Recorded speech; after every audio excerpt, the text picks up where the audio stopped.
কোরআন সুন্নাহ মেনে দেশ চালাবো, সবাই ওয়াদা দেয়। মদিনা সনদ মেনে দেশ চালাবো, সবাই ওয়াদা দেয়। আমরা আগামী দিনে ইসলাম বিরোধী কোন আইন করব না। আর শরিয়ত মানে খেলে চোরের হাত কাটা না, শরিয়ত মানে খেলে কেউ ব্যভিচার করলে পাথর মাইরা ফেলা না। আর ওইটা তো বড় ক্ষুদ্র একটা অংশ। ইসলামের মোট অংশের কয় পার্সেন্ট হবে এই বিচারগুলো? কয় পার্সেন্ট? 10% তো না। তো বাকি অংশগুলো কি? শরিয়ত মানে কি? শরিয়ত মানে কি? যত সরকারি ক্ষমতায় আসুক, কিছু বুদ্ধিজীবী, কিছু জ্ঞানীদেরকে টাকা পয়সা দিয়ে পালে নাকি পালে না? এই যে জঙ্গি ট্যাগ দিয়ে কত মানুষকে অন্যায়ভাবে হত্যা করা হলো, রাজাকার ট্যাগ দিয়ে কত মানুষকে অন্যায়ভাবে হত্যা করা হলো, মানে অনেকের দমানোর জন্য জাস্ট ট্যাগ আর কি। বাস্তবে কিছু থাক না থাক, মনে চেয়েছে ক্রস ফায়ার দিয়ে মেরেছে, বলবে জঙ্গি মেরেছে জঙ্গি। একজন মুমিনের জিন্দেগির উদ্দেশ্য কি হবে সেটা আল্লাহ রাব্বুল আলামিন কোরআনের বিভিন্ন আয়াতে তুলে ধরেছেন। যেমন কোরবানির দিন যখন পশু জবাই দেন, যদিও বাংলাদেশে নিজেরা জবাই কমই দেয়, হুজুর দিয়ে জবাই বেশি দেওয়ায়।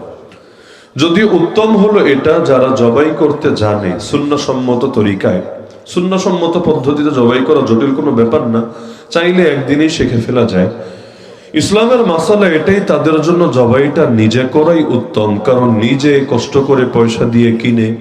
আরো ভালো হয় যদি 2-4 দিন লালন পালন করে দিলের সঙ্গে মোহাব্বত লাগিয়ে এরপর শেষের দিন নিজের হাতে গোসল করিয়ে প্রস্তুত করে যখন পশুর গলায় ছুরি চালাবে, ছুরিটা শুধু পশুর গলায় চলবে না, নিজের নফসেরও বিরাট কোরবানি হবে। তো কোরবানি যখন একজন মানুষ করে, এর আগে যে দোয়াটা আছে, যে দোয়াটা আল্লাহ রাসূল সাল্লাল্লাহু আলাইহি ওয়াসাল্লাম পড়তেন, শুধু বিসমিল্লাহ আল্লাহু আকবার বললে হয়ে যায়, মৌলিক কাজ হয়ে যায়, পশুর গোশত হালাল হয়ে যায়। কিন্তু এর আগে একটা লম্বা দোয়া আছে, যে দোয়ার মধ্যেও মৌলিকভাবে আয়াতটাই উঠে আসে, যেটা ইব্রাহিম আলাইহিস সালাম বলেছিলেন আল্লাহ রাব্বুল আলামিনকে লক্ষ্য করে, ইন্না সালাতি ওয়া নুসুকি ওয়া মাহইয়ায়া ওয়া মামাতি লিল্লাহি রাব্বিল আলামিন। নিশ্চয়ই আমার নামাজ, আমার কোরবানি, আমার জীবন, আমার মরণ সব একমাত্র আল্লাহ রাব্বুল আলামিনের জন্য। মানে একটু আগে খালি আল্লাহর জন্য ঈদের নামাজি পড়লাম, বিষয়টা এমন না। এখন শুধু আল্লাহর নামে পশুই জবাই করছে, বিষয়টা এমন না। আরে যেমনি ভাবে নামাজ আল্লাহর জন্য, যেমনি ভাবে কোরবানি আল্লাহর জন্য, আরে আমার জীবনটাও তো আল্লাহরই জন্য, আমার মরণটাও তো আল্লাহরই জন্য, শুধু পশু না। আল্লাহ যদি আজকে আমাকে ডাক দেন, আমাকে আদেশ করেন, আমি প্রয়োজনে নিজের জানটাও তো কোরবান করে দিতে পারবো। এমনকি এক জান যদি কোরবান করি, তাতেও তো তৃপ্তি মেটার কথা না। এক সাহাবী যুদ্ধের মাঠে গ্রেফতার হয়ে গিয়েছিলেন খ্রিস্টান বাহিনীর হাতে। খ্রিস্টান বাহিনী ধরে নিয়ে গেল, তাদেরকে নিয়ে হাজির করলো খ্রিস্টান বাদশার সামনে। বাদশাহ প্রথমেই তাদেরকে না মেরে, প্রথমে তাদের ব্যাপারে যেহেতু আগ থেকেই জানতো যে মুসলমানের বৈশিষ্ট্য হলো যুদ্ধের মাঠে সংখ্যায় থাকে খুব কম, কিন্তু সফলতায় থাকে অনেক বেশি এগিয়ে। অল্প কয়েকজন মিলে কিভাবে যেন বিশাল বাহিনীকে পরাজিত করে ফেলে। এজন্য বাদশার আগ থেকে একটু দুর্বলতা ছিল। বাদশাহ সে মুসলমানদের সেনাপতিকে বলল, শোনো, আমি তোমাকে মেরে ফেলতে চাচ্ছি না, মারলে তো শেষ হয়েই গেল। আমি তোমাকে মারতে চাচ্ছি না, বরং আমি এটা চাচ্ছি তুমি আমার ধর্মে চলে আসো, খ্রিস্ট ধর্ম গ্রহণ করে নাও। প্রতিভার মূল্যায়ন আমি করতে চাই, প্রতিভাকে ধ্বংস করতে চাই না। তুমি যদি আমার ধর্ম গ্রহণ করো, আমি তোমার সর্বোচ্চ মূল্যায়ন করব। মুসলমান আর তোমার কয় টাকা দিত, আমি তোমার এই দিব। তোমার আর কত বড় পদ দিতে পেরেছিল, আমি আমার বিশাল বাহিনীতে এই পদ দিয়ে দিব। এভাবে বিভিন্ন লোভ, বিভিন্ন অফার, বিভিন্ন প্রলোভন দিতে লাগলো। সেই সাহাবী এক বাক্যে বললেন, শোনেন বাদশাহ, আমরা সেই জাতি যারা জান দিতে জানি কিন্তু ঈমান দিতে জানি না। এক পর্যায়ে বাদশা শুরু করলো জুলুম নির্যাতন। যখন দেখলো লোভে কাজ হয় না, অপশন তো দুইটা, হার জামানায় দুইটা, শুধু নবীদের ক্ষেত্রে না, শুধু সাহাবীদের ক্ষেত্রে না, এই জামানায় প্রত্যেকটা হকপন্থীকে দুদিন আগে বা পরে এই পরিস্থিতিতেই তার পড়া লাগে। হয়তো তাকে লোভ দেখিয়ে তার ঈমানকে কিনে নিতে চায় পয়সার বিনিময়ে, যদি পারে তো পারলো, আর যদি না পারে তাহলে আঙ্গুল বাঁকা করে যেভাবে ঘি ওঠানোর চেষ্টা করে, ওরাও চেষ্টা করে যে কোনো ভাবে আলেমদেরকে জেলে ভরে রিমান্ডে নিয়ে হাতে হাত করা লাগিয়ে বিভিন্ন ভাবে নির্যাতন করে তাদের মনোবল ভেঙে দিতে এবং তাদের দ্বারা নিজেদের ধান্দাবাজিগুলো পূরণ করিয়ে নিতে। কারণ আলেমরা যাদের পাশে থাকে তাদের জন্য তো সবকিছুই যায় সহজ হয়ে। এজন্য ফেরাউন পর্যন্ত দেখেন চাইলে নবী মুসারে এমনি মারতে পারত। নবী মুসা দুনিয়াতে আসার আগেই তো তার মৃত্যুদণ্ডের রায় দিয়ে রেখেছিল। এক মুসাকে মারার জন্য কত নিষ্পাপ ছেলে সন্তানকে হত্যা করালো। ওই মুসা যখন বড় হলেন, ওই মুসা যখন নবুয়ত প্রাপ্ত হলেন, ওই মুসা যখন দাওয়াত শুরু করলেন, এখন তাকে মারতে আবার জবাবদিহি কেন লাগবে? ফেরাউন তো আর গণতান্ত্রিক দেশের গণতান্ত্রিক সরকার না, সে হলো স্বৈরাচারী, তার আবার কিসের জবাবদিহিতা? ওর দেশে তো ওই রাজা, ওই খোদা, ওই সব ওর বিরুদ্ধে আওয়াজ তুললে তো কল্লাই বাকি থাকবে না, তাহলে সে মেরে ফেললেই তো পারে। কিন্তু না, সে দেখলো যদি এভাবেই মেরে ফেলে নবী মুসাকে, তাকে তো মারতে পারবে, ব্যক্তিরা হয়তো মারতে পারবে, কিন্তু তার আদর্শকে মারতে পারবে না।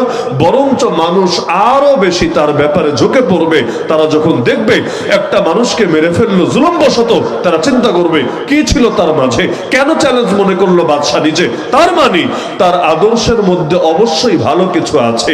এজন্য কখনো বিপ্লবীদেরকে মেরে দমানো যায় না। বিপ্লবীদেরকে যত মারে, বিপ্লব আগ্নেয়গিরি তপ্ত লাভার মতো তত বেশি বিস্ফোরিত হতে থাকে। দুনিয়ায় সব জালেম একই ভুল করে, একই ভুল। তারা ভাবে জামানের হুসাইনদেরকে মারলে, জামানের আবরার ফাহাদদেরকে মারলে, জামানের আবু সাইদদেরকে মারলে, জামানের ওসমান হাদিদেরকে মারলে মনে হয় বিপ্লব থেমে যায়, মনে হয় দ্রোহের আগুন নিভে যায়, মনে হয় মানুষের চেতনা হারিয়ে যায়। আরে পুরোটাই ভুল ধারণা। বরঞ্চ তাদেরকে জিন্দা রাখলে, কোনোভাবে তাদেরকে বিতর্কিত করতে পারলে ওদের ধান্দা ঠিকই পূরণ হতো। কিন্তু যখন মেরেই ফেলে, যখন জমিনে রক্ত ঝরেই যায়, মানুষের ভেতরে তারা চিরকালের জন্য অমর হয়ে বেঁচে রয়। আরে একা থাকলে আর কয়দিনই থাকতো, একা থাকলে আর কয়জনের কাছে আওয়াজ পৌঁছাতো। কিন্তু যখন রক্ত ঝরে, যখন শাহাদাত বরণ করে, প্রতিটা বিপ্লবীর হৃদয়ে চিরকাল তারা এক আজীব প্রেরণা যোগাতে থাকে। যখনই পৃথিবীতে নতুন করে ইয়াজিদ মাথাচাড়া দেয়, হুসাইনরা মুমিনদের দিলে আবারও জিন্দা হয়ে যায়। যখনই কোনো স্বৈরাচারী মাথাচাড়া দেবে, আগামী দিনে দেখবেন আবারও আবু সাইদরা, আবারও ওসমান হাদিরা জীবিত হয়ে বিপ্লবের আগুন জ্বালাবে যুবকদের কলিজার ভিতরে।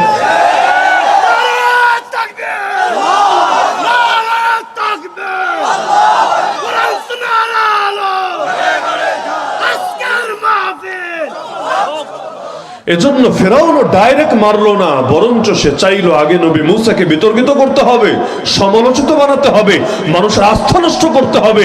মানুষ যাতে তাকে আর ভালো না বরং ভণ্ড বলে ট্রিট করে এর ব্যবস্থা করতে হবে। কিভাবে করা যায়? সে তার বাহিনীকে বলে দিল, ইতুনি বিকুল্লি সাহারিন আলিম। প্রত্যেক শহরে গিয়ে সবচাইতে বড় জাদুঘর, যারা খালি জাদুঘরই না, আলিম, সবচাইতে বড় জ্ঞানী, সবচাইতে বড় জ্ঞানী, এরকম জ্ঞানী গুণী বুদ্ধিজীবী জাদুঘরদেরকে এনে আমার কাছে একত্রিত করো। আপনি বলবেন এত কিছু থাকতে জাদুকর কেন? এক এক যুগে এক এক জ্ঞানের মার্কেট ভালো থাকে। সব যুগে সবকিছু সমান মার্কেট থাকে না, কোনো লাইনেই না।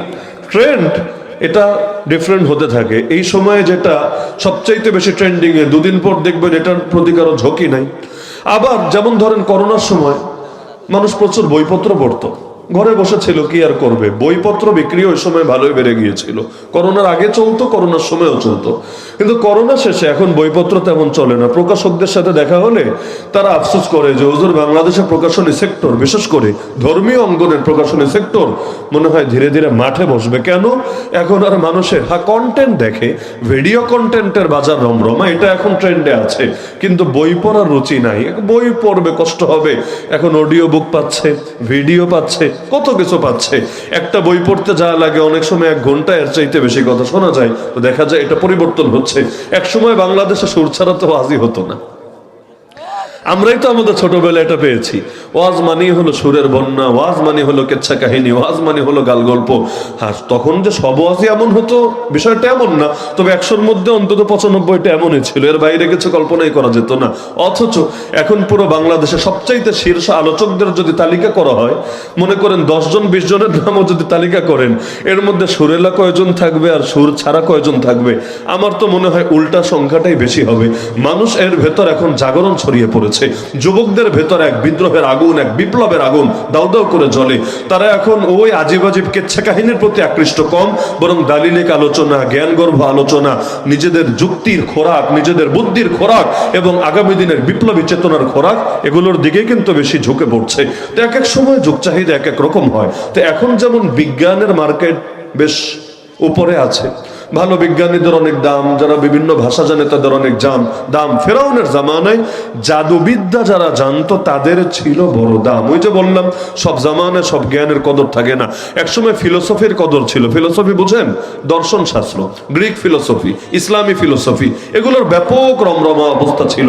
অথচ এখন এগুলোর প্রতি মানুষের আগ্রহই নেই, আকর্ষণই নেই, এগুলোর ফালতু জিনিস মনে করে। তাহলে ফেরাউনের জামানা সবচাইতে দামি জ্ঞানের নামই হলো জাদুবিদ্যা। জাদুবিদ্যা, এই বিদ্যায় যে যত বড় পণ্ডিত, সে হলো ওই জামানার মুরগি চোরা, সে হলো ওই জামানার এই টাইপের বড় বড় বুদ্ধিজীবী আর কি, যাদের মার্কেট চাঙ্গা, যাদেরকে টকশোতে ডাকে, যাদের কথা সবাই শোনে। তখন তো আর টকশো ছিল না, বোঝার স্বার্থে বলছি। তো ফেরাউন এই বড় বড় জ্ঞানীদেরকে আনলো কেন? নবী মূসাকে হারাবে বলে। ও জানে ও নিজেরা খোদা দাবি করলো, ওর যোগ্যতা নাই, নবী মূসার সঙ্গে টক্কর লাগবে। অবস্থা দেখেন, নিজেরা দাবি করে খোদা, কিন্তু নিজে নবী মূসার সঙ্গে লাগবে, এই সাহস আর হয় না। জাদুঘর ভাড়া করে আনলো। জাদুঘররাও বললো, মাগনা সার্ভিস আমরা দেই না, আমরা যদি জিতি কি দিবা আগে ক্লিয়ার করো। ডাইরেক্ট জাদুঘররা বললো, জিতলে কি দিবা? ফেরাউন চিন্তা করলো, যেহেতু তার উপর ছেড়েছে, কি বলবে? ও তো রাজা না, ও তো নিজেরা দাবি করে খোদা, ও কি বলতে না কি বলে ফেলবে। লাস্টে এটা ওর শানমতো হবে নাকি শানের চাইতে নিচে হবে? ও বলল, থাক, একটা জিনিসই দিব তোদের, আর দ্বিতীয় কিছু না। একটা জিনিস, সেটা হলো ইন্নাকুম ইযাল লামিনাল মুকাররাবিন, তোদেরকে আমার কাছের মানুষ বানায় রাখবো, আমার সাথে ডাইরেক্ট কানেকশন থাকবে তোদের, কোথাও কোনো বিপদে আটকাবি না, কোনো কিছুর কোনো ঝামেলা হবে না।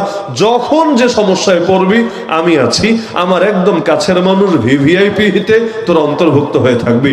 জাদুঘররা বলল, খুশি, আর কিচ্ছু লাগবে না, কারণ টাকা পয়সা দিলে দুদিন পর খেয়ে সব ফুরাবে, কিন্তু বাদশার সঙ্গে ডাইরেক্ট কানেকশন যদি হয় আর কি লাগবে। এজন্য দেখেন না, যখন যেই দল ক্ষমতায় থাকে, যখন যেই দল ক্ষমতায় থাকে, তাদের সঙ্গে যাদের ভালো সম্পর্ক থাকে, পয়সাপাতি কম না বেশি এটা বিষয় না, ভাবে ওদের পায় মাটিতে পড়ে না, ধরাকে সরা জ্ঞান করে, মানুষে মনে করে না, এমনকি অন্যের টাকারাও নিজের টাকা মনে করে। এজন্য যেখানে যেভাবে ভাগ বসানো যায় সেভাবে ভাগ বসানো ধান্দা করতে থাকে। কেন? কারণ যারা ডাইরেক্ট রাজার সাথে সম্পর্ক রাখে, তারাই রাষ্ট্রের মধ্যে সবচাইতে নিজেদেরকে বড় মনে করে থাকে। তো ফেরাউন এই সুযোগটা দিল জাদুঘরদেরকে। জাদুঘররা বলল কবুল। এরপরের ঘটনা তো সবাই জানেন, নবী মূসার সঙ্গে পারে নাই, কিন্তু এই যে ফেরাউন চেষ্টা করেছে, এখান থেকে প্রমাণিত হয় হার জামান আর হার ফেরাউন এই পথেই চলবে। ওরা জামানার জ্ঞানী গুণীদেরকে নিজেদের ফেভারে রাখার চেষ্টা করবে, যাতে মানুষদেরকে ধোকা দিয়ে বোকা বানানো যায়, যাতে নবীর ওয়ারিসদেরকে বিতর্কিত করা যায়। এই জন্য দেখবেন প্রত্যেক ভণ্ডের দরবারেও কিছু পকেট মৌলবী আছে। কেন? ওদের মৌলবী বলার দরকার কি? এমন এমন ভণ্ড যাদের অনেকে আল্লাহকে গালি দেয়, আম্মা জান আয়েশারে নিয়ে কটূক্তি করে, আল্লাহ রসুলের সামনে বিভিন্ন খারাপ খারাপ মন্তব্য করে, ওদের আশপাশেও দেখবেন লাখ লাখ টাকা দিয়া বিভিন্ন ভণ্ড মৌলবী পালে। কেন পালে? এজন্যই পালে যাতে করে হকপন্থী আলেম ওলামারা ফতোয়া দিলে এদেরকে দিয়ে কাউন্টার দিতে পারে এবং এদেরকে দিয়ে জনগণকে ধোঁকা দিয়ে বোকা বানাতে পারে। এজন্য যারা ইসলাম মানে না, ইসলামী শরিয়ার উপর ঈমান রাখে না, ইসলামী শরিয়াকে জীবনের সব ক্ষেত্রে অনুসরণীয় মনে করে না, ওরাও ঝুটা খাইয়ে কিছু মৌলবীরে নিজেদের ফেভার রাখার চেষ্টা করে, যাতে করে ওদের কুফুরকে তারা মানুষের সামনে রং লাগিয়ে ইসলাম হিসেবে উপস্থাপন করতে পারে, ওদের ভণ্ডামিকে তারা মানুষের সামনে বিভিন্ন লেভেল লাগিয়ে জিন্দা রাখতে পারে। যদি এই ভণ্ড মৌলবীগুলো ওদের ফেভারে না থাকতো, তাহলে অন্তত মুসলমান দেশে কুফরি মতবাদ নিয়ে কেউ এই দেশে রাষ্ট্র পরিচালনার সাহস করতো না, এমনকি রাষ্ট্র পরিচালনা যাওয়ার স্বপ্ন কোনোদিন দেখতে পারতো না। কুফর নিয়ে মানুষ আবার চলবে কিভাবে? আপনারা কি কুফর চান না ইসলাম চান? বাংলাদেশে যত মানুষ আছে যারা ঠিকভাবে নামাজ রোজাও করে না, এইরকম মানুষগুলোকেও যদি জিজ্ঞেস করেন তোমরা ইসলাম চাও না কুফর চাও, সবাই বলবে ইসলামের প্রশ্নে কোনো আপোষ নাই। আমার ব্যক্তিগত আমল ত্রুটি থাকতে পারে, কোনো আপোষ নাই। তাহলে কুফুরকে তো কেউই চায় না, তাহলে রাজনৈতিক মতবাদে কুফুর কিভাবে ঢুকে, সংবিধানে পর্যন্ত কুফুর কিভাবে ঢুকে, আইন কানুনে কুফুর কিভাবে ঢুকে, বিচার আচারে কুফুর কিভাবে ঢুকেছে নাকি ঢোকে নাই? ঢুকলোটা কিভাবে? তার মানে এগুলোকে নরমালাইজ করা হয়েছে, বিভিন্ন ভাবে জাতির সহনীয় বানানো হয়েছে। এই কাজ আমাদের মতো কিছু লোকেরাও মাঝে মাঝে করে থাকে। এজন্য দেখবেন একটা ধর্মের নাম আছে দ্বীন এলাহি, নাম শুনেছেন? নাম শোনেন নাই? দ্বীন এলাহি। সম্রাট আকবর একটা ধর্ম বানিয়েছিল, ধর্মটা 1 চামচ ইসলাম 2 চামচ হিন্দু ধর্ম। তিনটা মিলে একটা শরবত আর কি, বা একটা খিচুড়ির প্যাকেজ। 1 চামচ ইসলাম, 2 চামচ হিন্দু ধর্ম, আর ওর মন মতো কিছু মতবাদ তো আছে, সব মিলে একটা ধর্ম বানিয়েছিল। কিন্তু মজার বিষয় হলো ও নিজে এমন একটা গণ্ডমূর্খ, ধর্ম বানাতে যে যোগ্যতা লাগে ওইটা ওর ছিল না। ও না পড়েছে মাদ্রাসায়, না পড়েছে স্কুলে, মানে না আছে ধর্মীয় জ্ঞান, না আছে জাগতিক জ্ঞান। একটা ধর্ম বানাতে চাইলো, জ্ঞান লাগে নাকি লাগে না?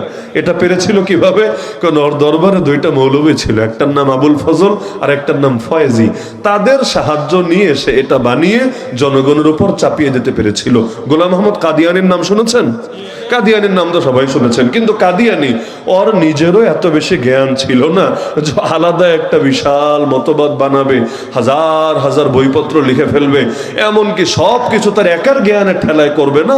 এত বড় জ্ঞানী ও ছিল না, বরঞ্চ ওকেও যে জ্ঞান দিয়ে সাপোর্ট দিয়েছিল তার নাম মির্জা আব্দুল হাকিম। ওই হাকিম বেটা তার জ্ঞান দিয়ে ওকে এমন ভাবে সমর্থন জুগিয়েছে, এমন ভাবে শক্তিশালী করেছে, দিন শেষে ক্রেডিট হয়েছে তার, কিন্তু মূলত অবস্থানটা করেছে সে। এজন্য হার জামানায় আলেমদেরকে, জ্ঞানীদেরকে পক্ষে রেখে জালেমরা তাদের জুলুম চালানোর চেষ্টা করে। এ কারণে দেখবেন যত সরকারি ক্ষমতায় আসুক, কিছু বুদ্ধিজীবী, কিছু জ্ঞানীদেরকে টাকা পয়সা দিয়ে পালে নাকি পালে না? এই যে জঙ্গি ট্যাগ দিয়ে কত মানুষকে অন্যায়ভাবে হত্যা করা হলো, রাজাকার ট্যাগ দিয়ে কত মানুষকে অন্যায়ভাবে হত্যা করা হলো, মানে অনেকের দমানোর জন্য জাস্ট ট্যাগ আর কি। বাস্তবে কিছু থাক না থাক, মনে চেয়েছে ক্রস ফায়ার দিয়ে মেরেছে, বলবে জঙ্গি মেরেছে, জঙ্গি।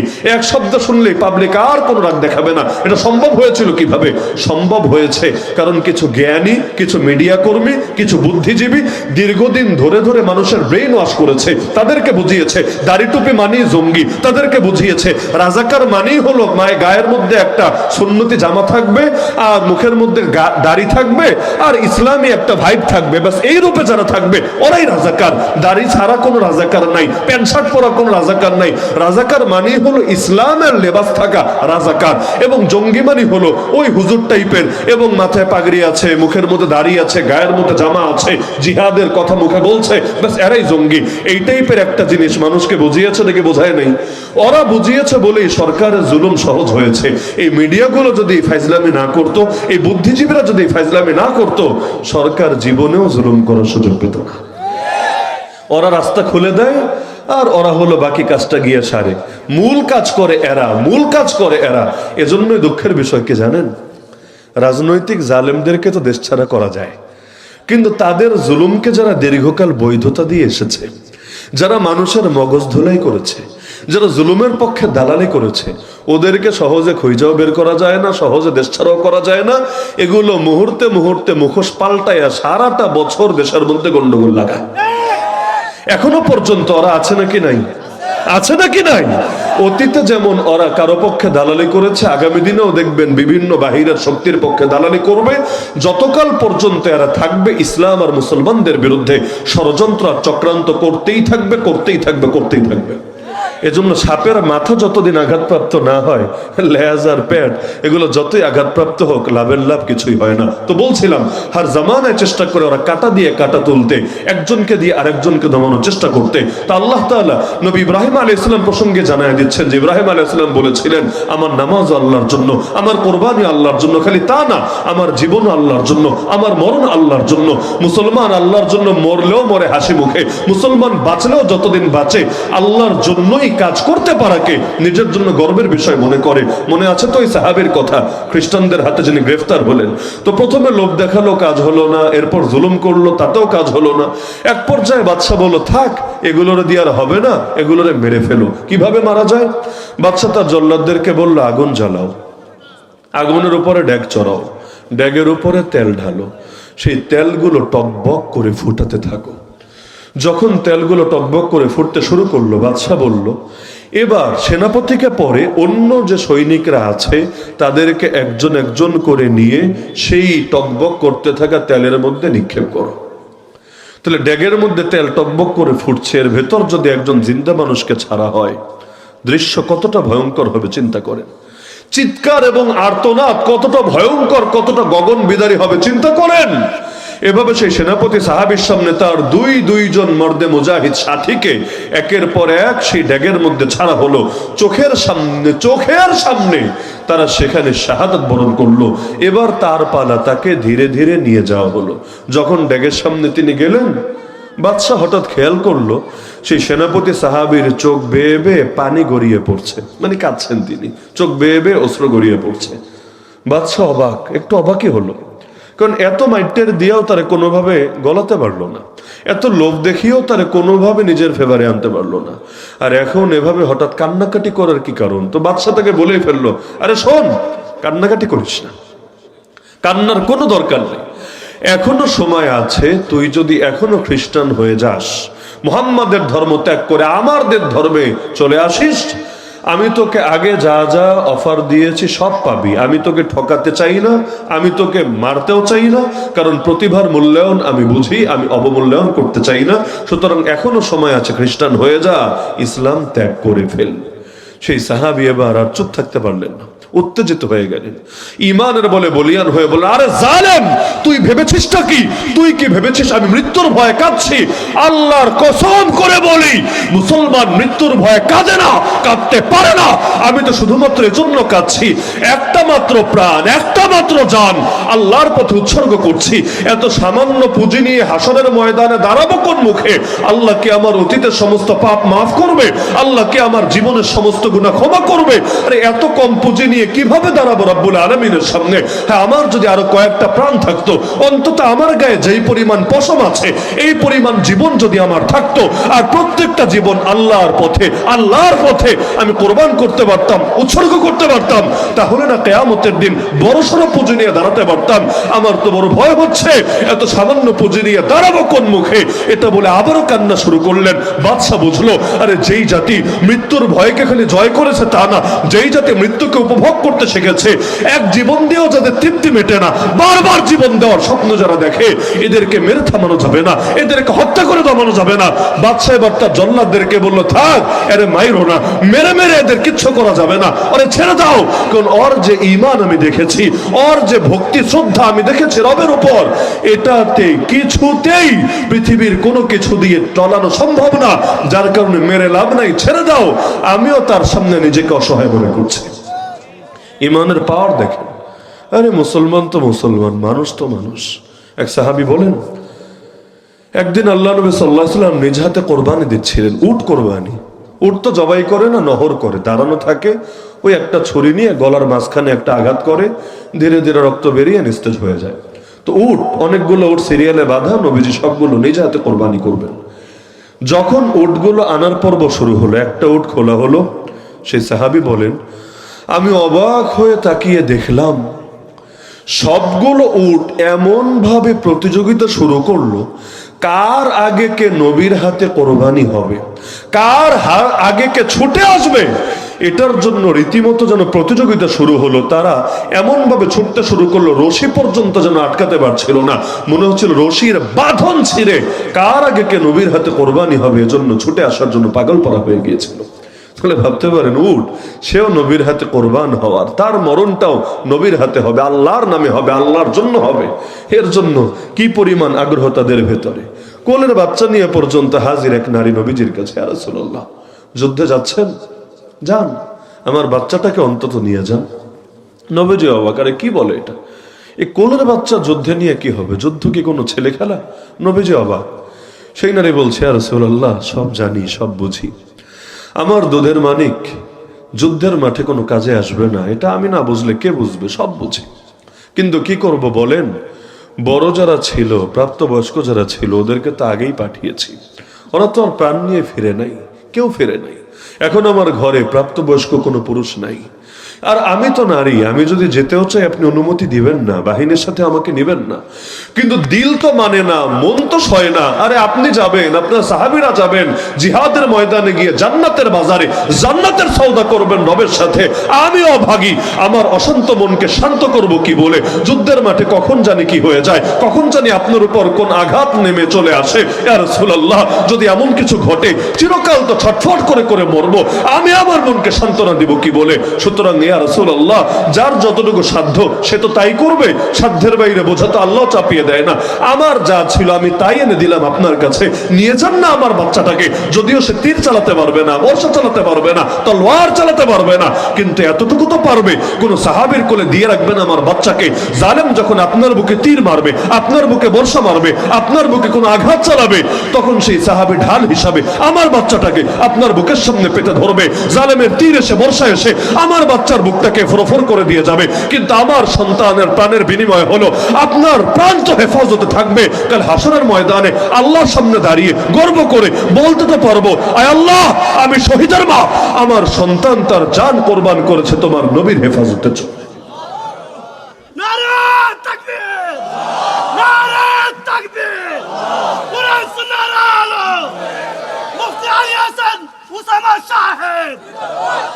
আপনি ইমানের লেভেলটা চিন্তা করেন। আল্লাহর জন্য কোনো কিছু করতে পারাকে কি পরিমাণ তারা দাবি মনে করতেন। এমন সাহাবীও ছিলেন যখন শহীদ হচ্ছিলেন এক হাতে চেহারা থেকে রক্ত মুছছিলেন, বুখারীতে আছে, সাহাবী আনাস বিন নাজর রাদিয়াল্লাহু আনহু এক হাতে চেহারা থেকে রক্ত মুছছিলেন আর মুখ দিয়ে চিৎকার করে বলছিলেন, ফুজতু ওয়া রাব্বিল কাবা, ফুজতু ওয়া রাব্বিল কাবা, কাবার রবের কসম, জীবন আমার কাজে লেগে গেছে, কাবার রবের কসম, আমি সফলতা অর্জন করে ফেলেছি আমার জীবনে। কিসের সফলতা? মরেই যাচ্ছেন, কিসের সফলতা? এই যে মরতে পারছেন আল্লাহর জন্য, এটারই মনে করছেন সফলতা। মুসলমান রাখেন, খাজা আবু তালেবের নাম তো সবাই শুনেছেন, শোনেন নাই? আবু তালেব আল্লাহ নবীর আপন চাচা, যদিও অমুসলিম, যদিও মুশরিক, শেষ সময় পর্যন্ত আর ঈমান আনতে পারে নাই। যদিও কেন আনতে পারে নাই, কারণটা খুব সিম্পল, সেটা হলো হক চিনতো না তা না, হক বুঝতো না তা না, সব চিনতো, সব বুঝতো, তার চাইতে ভালোকে চিনবে। আমরা তো নবীকে চিনেছি বাবা মার মুখ থেকে শুনে শুনে, আমরা তো নবীকে চিনেছি হুজুরদের মুখে, দায়ীদের মুখে শুনে শুনে, আমরা তো নবীকে চিনেছি বইয়ের পাতায় পড়ে পড়ে, আমরা তো নবীকে চিনেছি কোরআন তেলাওয়াত করে করে, কিন্তু আবু তালেব তো নবীকে চিনেছে শৈশব থেকে নিজের চোখে দেখে দেখে। নবীর মতো ইমানদার, নবীর মতো আমলদার, নবীর মতো আখলাকওয়ালা, নবীর মতো আদর্শবান, নবীর মতো সচ্চরিত্রবান, নবীর মতো সত্যবাদী, নবীর মতো কোন গুণে পৃথিবীতে কেউ কোনোদিন ছিলই না, কোনোদিন হবেও না। এত মহান ব্যক্তিকে যে নিজের হাতে মানুষ করেছে, ছোটবেলা থেকে পেলে পেলে বড় করেছে, সে নবীরে চিনবে না তো চিনবেটাকে? এমনকি কম তো করে নাই নবীর জন্য। আমার মতো হাজার হুজুর ইসলামের জন্য যা করেছে, নবীর জন্য যা করেছে, এক আবু তালেব অমুসলিম হয়েও আমার নবীর জন্য এর চাইতে হাজার গুণ বেশি কিছু করেছে। কি করেছে আমরা নবীর জন্য, কি করেছে? এত মানুষ আমরা এই দেশে এখনো পর্যন্ত নবীর শরীয়তটাই কায়েম করতে পারিনি এই দেশে। এত মানুষ আমরা এই দেশে এখনো পর্যন্ত মাজলুমদের চোখের পানি মুছে দিতে পারিনি এই দেশে। আরে এক হুসাইনকে নিয়ে আমরা কান্না করি, পৃথিবীর কত প্রান্তরে কত মানুষকে হুসাইনের ভাগ্য বরণ করতে হচ্ছে। এক সুমাইয়াকে নিয়ে আফসোস করি, আজকের দুনিয়াও ডক্টর আফিয়া সিদ্দিকার মতো কত নারীকে সেই সুমাইয়ার পরিণতি বরণ করতে হচ্ছে। আর ওই জামানা শিশুদেরকে নিয়ে আমরা কান্না করি, পৃথিবীর কত মাজলুম জনপদে শিশুরা এর চাইতে কঠিন দিন কাটাচ্ছে। এমনকি ফিলিস্তিনের অসহায়দের দিকে তাকান, আরাকানের অসহায়দের দিকে তাকান, কাশ্মীরের মাজলুমদের দিকে তাকান, মালি সোমালিয়ার মুসলমানদের দিকে তাকান, এভাবে পৃথিবীর অধিকাংশ জায়গায় তাকান। আরে এত মাজলুম আছে যে পৃথিবীতে, ওই পৃথিবীতে এত মুসলমান নিজেদেরকে নিয়ে গর্ব করে কোন মুখে? এত রাষ্ট্র, এত বাহিনী, এত যুবক, এত শক্তি, কিন্তু মুসলমানের দুর্দিনে যদি কাজে না আসে কি হবে এত গর্ব দিয়ে? এমনকি আল্লাহরে গালি দেওয়া হয়, নবীরে গালি দেওয়া হয়, কোরআনকে অপমান করা হয়, আলেমদেরকে নিয়ে জেলে ভরে রাখা হয়। এরপরও যদি আমরা গর্ব করি এত মুসলমান সংখ্যা এত বেশি, আরে আমাদের তো গর্ব না করে লজ্জা করা উচিত ছিল। নিজেদের আত্মপরিচয় নিয়ে লজ্জা পাওয়া দরকার ছিল, কারণ যেই সময় মুসলমান 313 ছিল তখনও তো মাথা নোয়ায় নাই বাতিলের সামনে, আর এখন 200 কোটি ছাড়িয়েছি। কিভাবে গোলামি বরণ করে নিলাম পৃথিবীর কাফেরদের সামনে। প্রফেসর নাজমুদ্দিন আরবাকারের একটা কথা আমার সবসময় মনে পড়ে, আল্লাহ তাআলা তার কবরকে নূরে নূরান্বিত করুন। ওই তুরস্কে বসেই বলেছিলেন, কত কাল আগে, মরেই তো গেলেন সে কত কাল আগে, বলে গিয়েছিলেন যে এখন তো মুসলমান দোয়া করে, আল্লাহ আবাবিল পাঠাও, আবাবিল পাঠিয়ে তুমি আমাদের প্রথম কেবলা মুক্ত করে দাও, আমাদের মাজলুম জনতাকে স্বাধীন করে দাও। তিনি দুঃখ করে বলেছিলেন, আল্লাহ যদি আজকে আবাবিল পাঠানো, আবাবিলে সে ঢিলটা, কঙ্করটা ওদের উপরে মারবে না, আমাদের উপরে সবার আগে মারবে। তিনি বলেছিলেন কেন? কারণ যেই পৃথিবীতে 200 কোটি মুসলমান থাকে, এরা যদি নিজেদেরকে অসহায় বলে, এরা যদি দুর্বল বলে, এরা যদি নিজেদেরকে নিরীহ বলে, তাহলে ওদেরকে আবাবিল দিয়ে পিঠায় সাইজ করা দরকার। এই জাতি কোনোদিন সোজা হয়ে দাঁড়াতে পারবে না। আরে ভাই, শারীরিক দুর্বলতা কাটানো যায়, তো মানসিক দুর্বলতা সহজে কাটানো যায় না। ভেতরে ভেতরেই যদি পঙ্গু হয়ে যায়, চেতনাই যদি পঙ্গু হয়, শরীর দিয়ে কি কাজ হয়? মুসলমান পৃথিবীতে যত ময়দানে বিজয়ী হয়েছে, শরীরের শক্তি দিয়ে কয় জায়গায় পেরেছে? এই ভেতরের বল, ইমানি চেতনা, কলবের মনোবল দিয়ে তাগাতে পেরেছে। এই যে বিগত সময়ে যে জুলাই আন্দোলন হলো, আর্মির সাথে মোকাবেলার কি যোগ্যতা আপনার আছে? পুলিশের গুলির সামনে বুক পাতার কি যোগ্যতা আপনার আছে? গুলি কয় লাখ আছে, আর আপনার বুক কয়টা আছে? হিসাব করলে তো ওইখানে মাঠে নামার কথা না। হিসাব করে যদি হিসাব নিকাশ করে বিজয়ের হিসাব করে, মাঠেই তো নামার কথা না।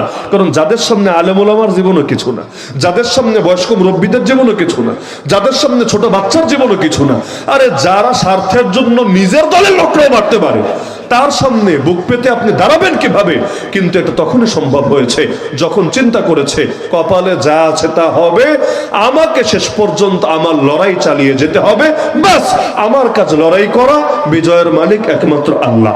এটা ভেবে যখন নেমেছে, আলহামদুলিল্লাহ, আল্লাহ কিন্তু ঠিকই বিজয় দান করেছে। তাহলে হার জামানায় তো দরকার তো এটাই।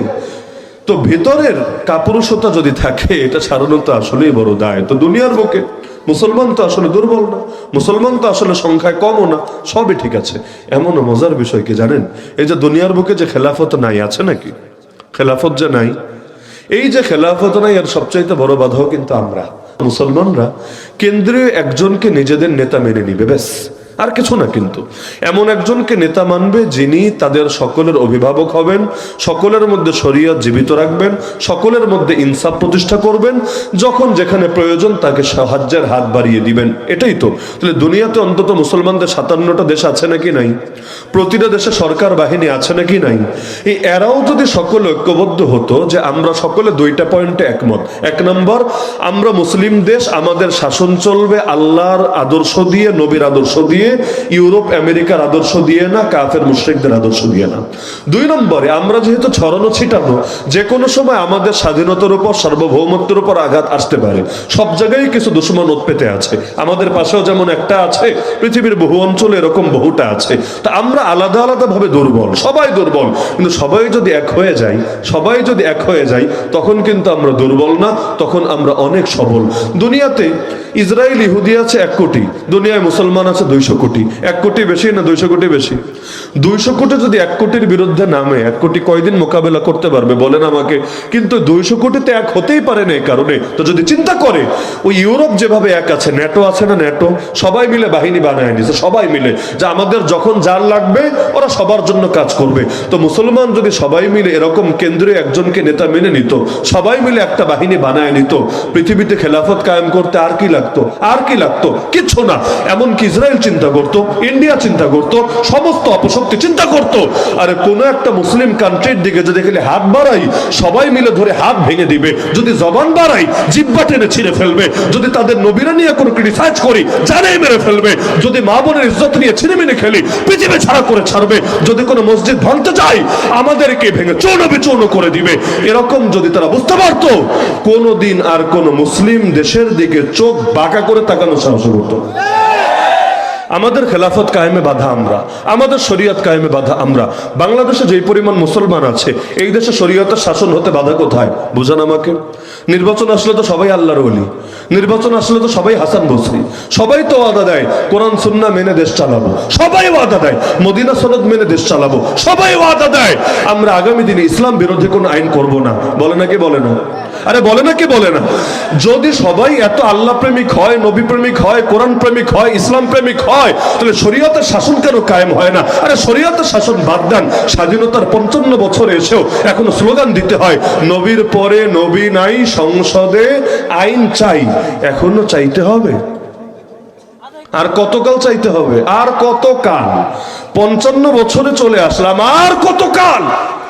কত সরকার এলো আর গেল, আমার নবীর ইজ্জত রক্ষায় সবাইকে ব্যর্থ হতে হলো।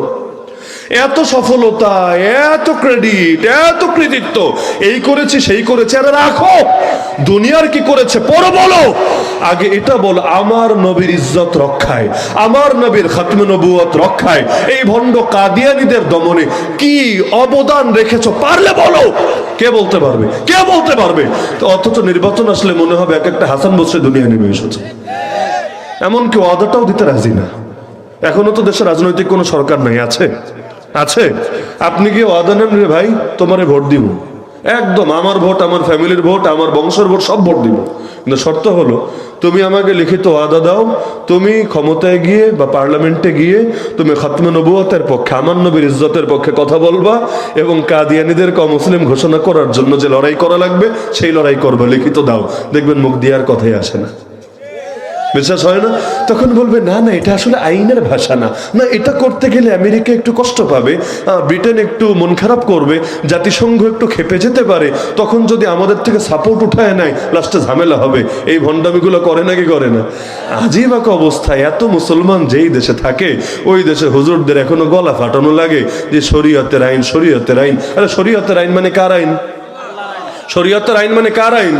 আর শরীয়ত মানে খালি চোরের হাত কাটা না, শরীয়ত মানে খালি কেউ ব্যভিচার করলে পাথর মাইরা মাইরা ফেলা না। আর ওইটা তো বড় ক্ষুদ্র একটা অংশ। ইসলামের মোট অংশের কয় পার্সেন্ট হবে এই বিচারগুলো? কয় পার্সেন্ট? 10%ও তো না। তো বাকি অংশগুলো কি?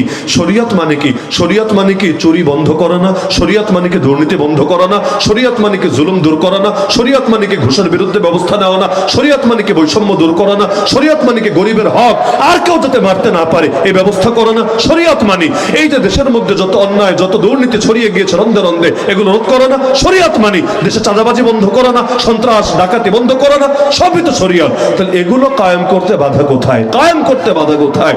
সব মুসলমান দিয়ে ভরে গেছে, খালি আল্লাহ এবং তার নবীর পক্ষে দাঁড়ানোর লোকে কমে গেছে। অথচ আবু তালেব অমুসলিম, কিন্তু আবু তালেব বলেছিল শোন কুরাইশ, মুহাম্মাদের গা টাচ করতে হলে আমার লাশের উপর পাড়া দিয়ে যেতে হবে। কে বলেছে? কোন মুসলমান না, আবু তালেব এক অমুসলিম নেতা। মুহাম্মাদের গায়ে টাচ করতে হলে আমার কবরের উপর পাড়া দিয়ে যেতে হবে, হাত্তা ওয়াসাদা ফিত তুরাবি দাফিনা। এজন্য যতদিন আবু তালেব জীবিত ছিল নবীর বেশি ক্ষতি করতে পারে নাই। আবু তালেব মাথার উপর ছায়া হয়েছিলেন। যেই 3 বছর নবী জেল খেটেছেন তখন আবু তালেব সঙ্গ ছাড়ে নাই। আবু তালেবের তো কোনো অপরাধ নাই আবু জাহালদের চোখে, তারপরও আল্লাহর নবীর সঙ্গে থেকেছে, না খেয়ে খেয়ে কষ্ট করেছে। ওই আবু তালেব ইসলামের জন্য যা করেছে আমরা মুসলমান হয়েও তা আজও পারিনি তা করতে। আল্লাহ হেফাজত করুক। যদিও কালেমা নসিব হয় নাই শেষ মুহূর্তে গিয়ে। কেন? ওই যে বলেছিলাম জীবন মরণ কার জন্য হওয়া লাগে? আল্লাহর জন্য। আবু তালেবের একটা জায়গায় একটু প্যাচ লেগেছিল। আবু তালেব বলেছিল নবীকে, শোনো ভাতিজা, লাউলাল মালামাত আও হাজারু মাসাব্বাতিন লাওয়াজাদতানি সামহাম বিযাকা মুবিনা। যদি গালি খাওয়ার ভয় না থাকতো, মানুষের সমালোচনার ভয় না থাকতো, আমি তোমার ধর্মের জন্য উৎসর্গ হয়ে যেতাম। তাহলে হলো না কেন? যে আমি যদি তোমার ধর্ম গ্রহণ করি মানুষ আমারে খারাপ বলবে, মানুষ আমারে গালি দিবে, মানুষ আমারে নিন্দা করবে। এমনকি যখন মরে তখনও নবী গিয়ে বোঝাচ্ছিলেন, শোনো চাচা, খালি একটা বার কালেমা পড়ো, আর কিচ্ছু লাগবে না, একটা বার। আমি দায়িত্ব নিচ্ছি, আল্লাহর কাছে সুপারিশ করব। আবু তালেব রেডি, কালেমাটা খালি পড়বে। আবু জাহাল গিয়া বলে, বেড়া সারা জীবন থাকলি বাপদাদার ধর্মের উপরে, মরার আগে ধর্ম পাল্টাবি? মরার আগে ধর্ম পাল্টাবি? তা ওই পিচ্ছি বলাবানের ধর্ম, তোর ভাতিজা, এটার বয়স কত? নাক টিপলে দুধ বের হবে, এদের ধর্ম, তুই বাপ দাদার ধর্ম ছাইরা, পূর্বপুরুষের ধর্ম ছাইরা এদের ধর্ম গ্রহণ করবি? তুই মরার পর বদনাম হবে না? মানুষ খারাপ বলবে না?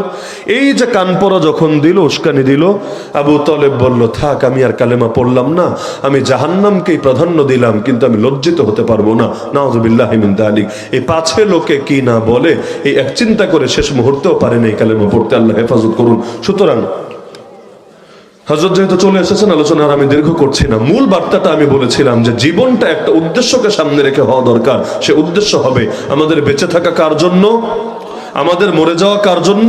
তো বেঁচে থাকা মরে যাওয়া সব যেহেতু আল্লাহর জন্য, সুতরাং আসেন সকলে প্রতিজ্ঞাবদ্ধ হই, যতদিন আল্লাহ হায়াতে রেখেছেন, জানি না কয়দিন আছে, যতদিন আল্লাহ হায়াতে রেখেছেন শেষ দিন পর্যন্ত, শেষ মুহূর্ত পর্যন্ত আল্লাহর পথে এবং আল্লাহর আদর্শ প্রতিষ্ঠা করার জন্যই হবে আমার লড়াই। এর জন্য যদি জান দেওয়া লাগলে জান দিব, মাল দেওয়া লাগলে মাল দিব, জেলে যাওয়া লাগলে জেলে যাব, যত কষ্ট করা লাগে সব করব। কিন্তু যতদিন বাঁচবো, বাঁচাও যাতে আল্লাহর জন্য হয়, যখন মরবো, মরাও যাতে আল্লাহর জন্য হয়, অন্য কোনো কিছুর জন্য না হয়। পারবেন তো ইনশাআল্লাহ? রাজি আছেন তো ইনশাআল্লাহ? আমাদের সব আল্লাহর জন্য। কাউরে মহব্বত করলে মহব্বত কার জন্য? ঘৃণা করলে ঘৃণা কার জন্য? রাজনীতি করলে রাজনীতি কার জন্য? বিচার করলে বিচারটাও কার জন্য? প্রতিটা জিনিস, বন্ধুত্ব, শত্রুতা থেকে শুরু করে সবকিছু আল্লাহর জন্য। এটা যদি বানাতে পারেন ইনশাআল্লাহ আল্লাহর খাঁটি ওলি হয়ে দুনিয়া থেকে যাবেন। আল্লাহ সবাইকে কবুল করুন, আজকের এই মাহফিলকে কবুল করুন। আমিন। ওয়া আখিরু দাওয়ানা আলহামদুলিল্লাহি রাব্বিল আলামিন। আসসালামু আলাইকুম ওয়া রাহমাতুল্লাহি ওয়া বারাকাতুহু।